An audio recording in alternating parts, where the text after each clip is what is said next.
La literatura es leve, letras lloran, lágrimas llueven. Los legisladores ladrones lucrando se lastiman. La lealtad, la liberación, la libertad latina.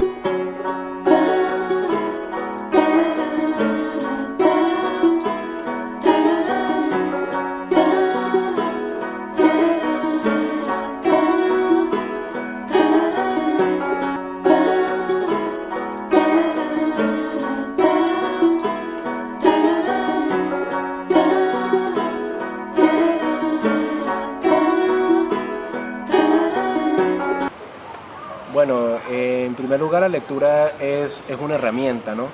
Como herramienta facilita, a mí me gusta como lo propone Gadamer, de abrir nuevos horizontes, nuevas perspectivas del intelecto, ¿no? La lectura justamente es eso, una puerta hermenéutica de tanto interpretación como también incluso de seducción, porque pensando en la idea de Nietzsche, en la que propone que los filósofos son legisladores que traen las tablas de la ley al pueblo, justamente eso propone la lectura, abre un nuevo panorama que te permite ver las cosas diferentes. Recuerdo mucho un poeta, ahorita no recuerdo muy bien el nombre, que justamente, bueno, no es un poeta, realmente es Oscar Wilde, ahora que lo recuerdo. Es Oscar Wilde, tiene un libro que se llama La decadencia de la mentira, que él hablaba sobre los poetas, y estos poetas, él decía, si un poeta jamás hubiera dicho que un amanecer fuera hermoso, ninguna persona se detuviera a contemplarlo. Y justamente eso es lo que hace la lectura, ¿no? Crea herramientas de interpretación del mundo, y por eso es la razón por la cual leo.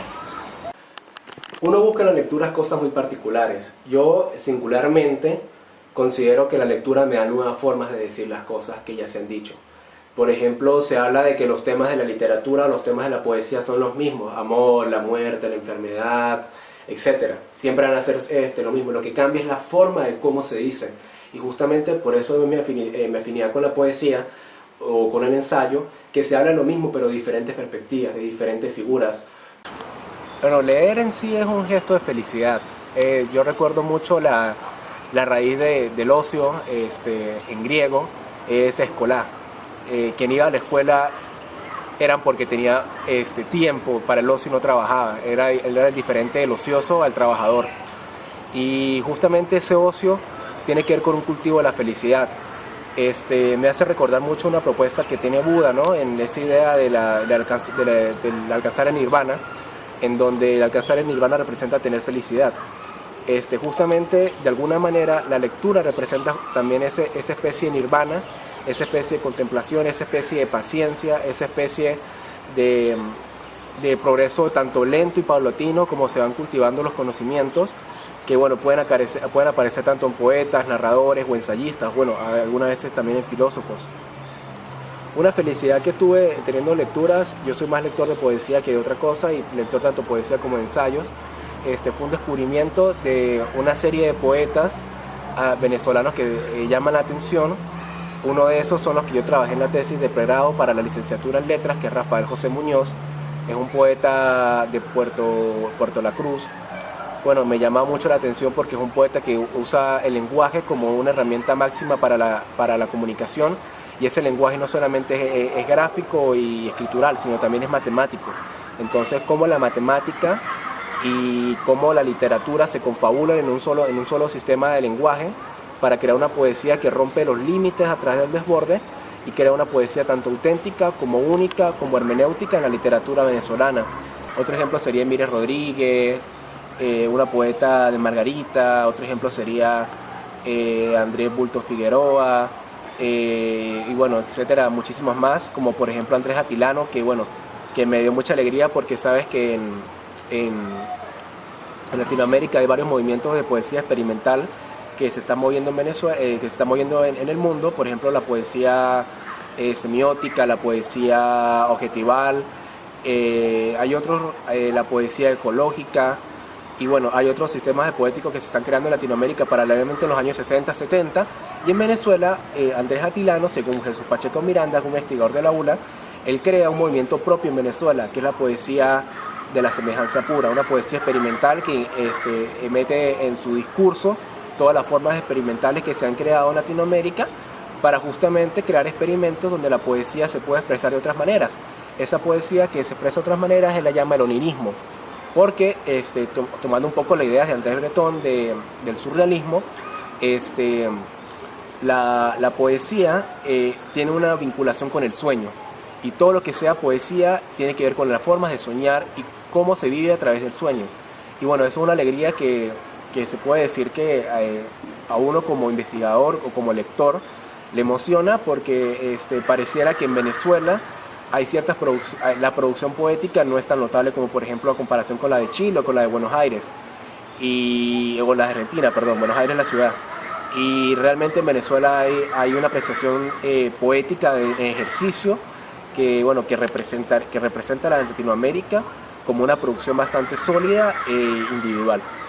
Sociedades supuestamente socialistas, sucias, senadores sensacionalistas, sueldos siguen socavando subsuelos, suturando sin sedantes alas sin suero.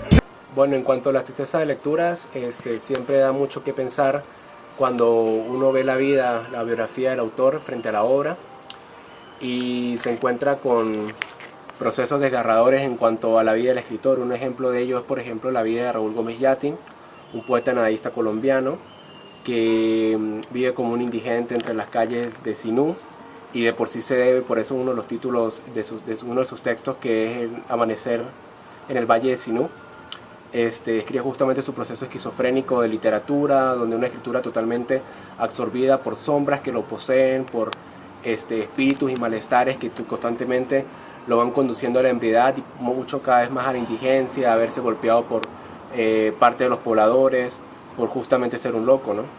Y otro de los casos así que también produce tristeza es, por ejemplo, el caso de Rosalía de Castro, una poeta gallega.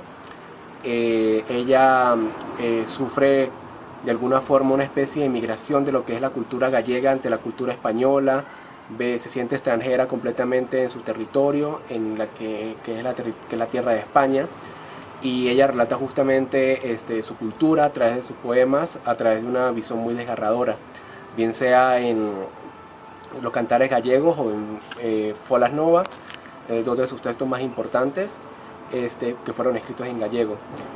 Y tristezas, también podría pensar en un texto que me conmovió bastante, que fue El amante de Marguerite Duras, un texto erótico, muy sincero, muy directo, que bueno, que realmente me conmovió por el estilo y por la forma en cómo la trama se entretejía a medida que la muchacha iba explorando sus nuevos territorios y también descubría ciertas honduras del alma que la hacían también padecer un sufrimiento muy particular. Bueno, hay muchos autores que son interesantes, particularmente en mis intereses, que es la literatura venezolana y la literatura hispanoamericana. Por ejemplo, si tuviese que recomendar dos libros, son dos libros que fueron publicados el año pasado, en el 2017, de dos poetas venezolanos. Fue algo que realmente llamó la atención. Uno fue publicado aproximadamente en marzo, el otro más o menos creo que en septiembre. El primero es El muro de Maldestan, de Igor Barreto, un poeta venezolano, y un texto que habla sobre la pobreza en Venezuela, que habla sobre las dificultades económicas que han surgido en Venezuela, pero a través de la poesía, y cómo se va desenvolviendo una situación totalmente donde está marcado por la muerte. La muerte es un símbolo que en la poesía de Igor Barreto, por lo menos en ese poemario, es fundamental. El asesinato, la delincuencia, la pobreza, etc. Y lo más curioso es que toma justamente a uno de los poetas rusos que viven en la miseria por hacer una burla a Stalin, que es el poeta Maldestan, en que muere en un gulag y escribe parte de su obra en un gulag. Y bueno, justamente lo sitúa en Caracas y se pierde además en Caracas, y la misión del poeta es encontrar a ver qué pasó con Maldestan, pero bueno, jamás lo consigue. El otro texto es Otono Sic, que es un texto de Luis Moreno Villamediana, que es un texto que va a indagar sobre justamente lo que es la traducción en lenguaje, y también la situación de sentirse extranjero en una tierra desconocida, y en donde la situación del lenguaje es una especie de balbuceo lingüístico, y donde la identidad poco a poco, a través de las construcciones tanto idiomáticas como culturales, se van construyendo las identidades del sujeto. Luis Moreno, por ejemplo, habla de un laboratorio del sujeto, en donde el sujeto se va constituyendo poco a poco.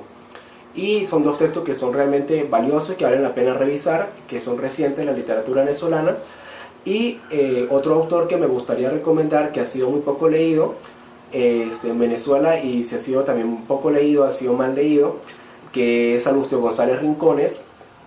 Salustio González Rincones escribe aproximadamente entre 1909 un poemario que se llama Carta a la Madre en Nueva York, y posteriormente tiene otras producciones como Hierba Santa, Cascadas Asesinas, y otros textos que son publicados muy posteriormente, con la aparición de Jesús Sanoja Hernández, que es un investigador que encuentra en él un potencial increíble de un modernismo tardío, aunque Julio Miranda posteriormente después lo reindica a Salustio González Rincones y se da cuenta que sus procedimientos lingüísticos entran también dentro de lo que es la vanguardia. Entonces, en vez de emparentarlo con lo que son los modernistas tardíos, como Ramón Herrera Racing, o Rubén Darío, los emparenta con Olivero Girondo, con Nicanor Parra y otros poetas que pertenecen a las generaciones posteriores. Es un texto por ejemplo, Hierba Santa, el texto fundamental que Julio Miranda considera importantísimo, que de verdad lo es un texto que habla desde la ciencia ficción, poesía en ciencia ficción. Creo que es el primer texto que sea desde la ciencia ficción en que se escribe, y indaga lo que va a ser un país extinto por el petróleo, en una lengua venezolana, en una lengua japonesa antigua que inventa, y poco a poco va construyendo un texto que es muy singular dentro de la literatura venezolana. Walter Benjamin tiene una propuesta hablando de poesía que me parece muy interesante. Walter Benjamin habla de que no se puede hablar de poesía si no se habla también de teología. Entonces, ¿qué es lo que pasa? La relación que hay entre estética y teología es una relación cercana. ¿Por qué? Porque lo teológico, como lo diría Agamben, es un dispositivo que demarca lo estético.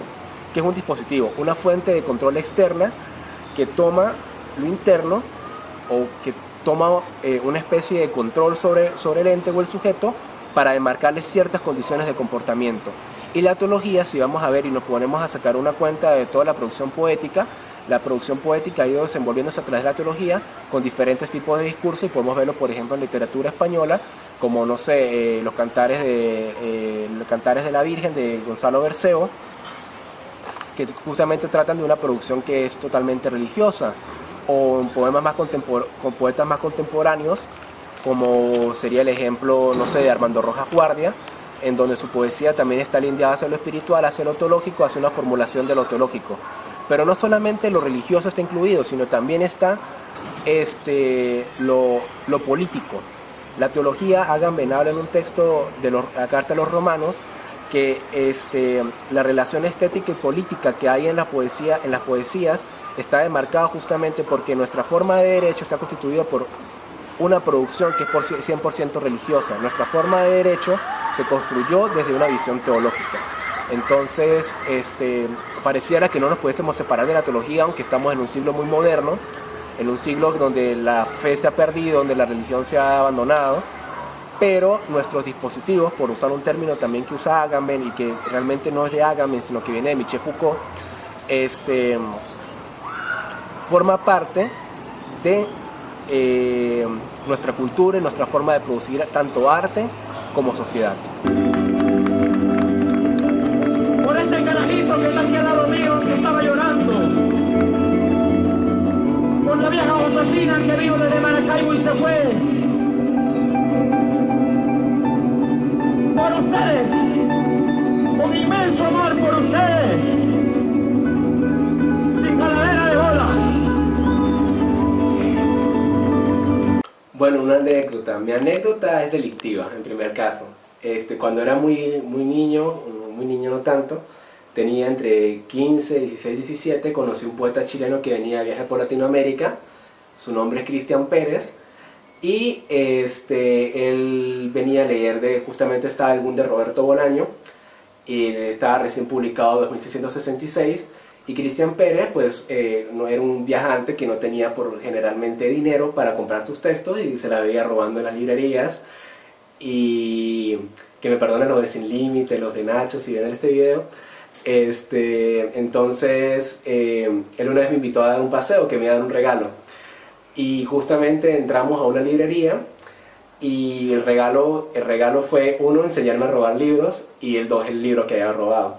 Entonces recuerdo que ese día robamos 2 textos que fueron grandiosos, que uno fue 2666, que es más o menos de ese tamaño, de Roberto Bolaño, y La señora Dalloway de Virginia Woolf.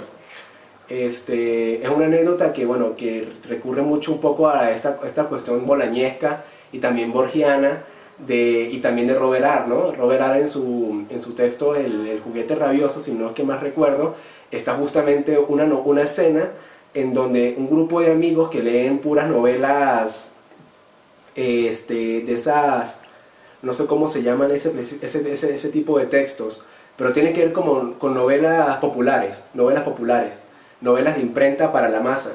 Leían ese tipo de textos y un día ellos, cansados de leer esa mala literatura, por no tener dinero a acceder, ellos deciden robar la biblioteca de su escuela. Y es parte de una tradición literaria la idea de hurtar los libros, leerlos o venderlos también, que es parte un poco de ese movimiento cultural que Roberto Bolaño, siendo lector de eso, también aprendió, y muchos de sus textos, cuando por ejemplo leemos El gusano, Roberto Bolaño, otros textos de sus cuentos, los mismos Detectives Salvajes, vemos que muchos de sus personajes son ladrones de libros. Una única unidad, usual utopía. Unas urnas surgen, urgirán, uniformados, usualmente utilería, últimamente ultimados, urbe umbría. Venezuela violada vilmente varias veces, visionarios van vía venderse, visión viste venda, virgen vende velas, violencia viaja velozmente, vacunando venas. Y bueno, hablando de la importancia de la lectura, no solamente hay que pensar en la idea de la lectura como un libro, también la lectura de las imágenes, pensando un poco en la semiótica, todo como si fuera un símbolo. Justamente esa es la oportunidad que abre la lectura, ver las cosas como si fueran símbolos que se interpretan a través de la cultura, y justamente a través de la cultura es donde el hombre crea una brecha para crear una identidad. Yo creo que justamente esa es la importancia de la lectura. La lectura y la identidad van estrechamente de la mano, y juntas se van formando ciertas condiciones de comportamiento también del ser humano. Podemos ver a muchos lectores que hablan en un momento de que ciertos libros marcaron su vida, o que ciertos libros dieron respuestas a su forma de ver el mundo, o crearon en ellos una experiencia que fue inolvidable y que marcó un antes y un después de la lectura. Por ejemplo, los libros de Dostoyevsky hacen mucho eso, los textos los ensayos particularmente, creo que logran mucho esa especie de interacción con el mundo, con ese acercamiento en vez de abstracción, sino de acercamiento totalmente a la realidad. Y creo justamente que esos protocolos de lectura que sugiere la lectura, o que proporciona la lectura, son fundamentales, tanto para enfrentarse con el otro como para enfrentarse con uno mismo.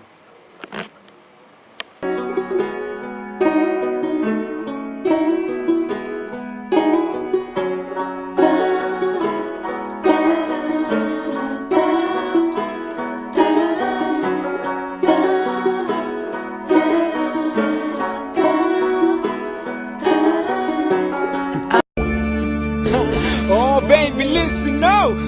Esto se cuenta y no se cree, ¿vi? Yeah. Con ustedes, el último poeta hardcore. From Caracas, Venezuela, el ABC de las habilidades. Es el Chamo González, a.k.a. Infinito Frank.